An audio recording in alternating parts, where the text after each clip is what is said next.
attack on America. And I saw the plane hit the building.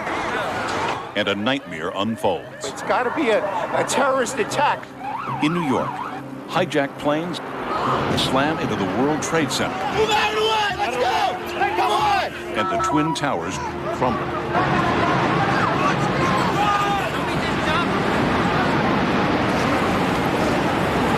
In Washington, a plane dives into the Pentagon. We are at threat condition Delta.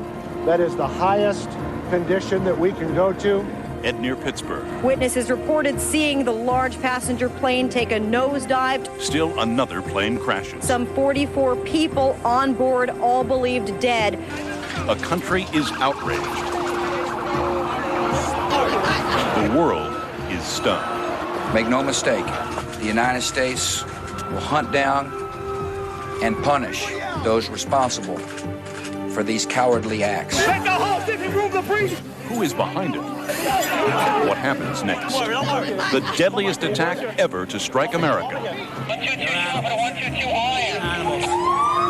As terror hits home. And good morning. This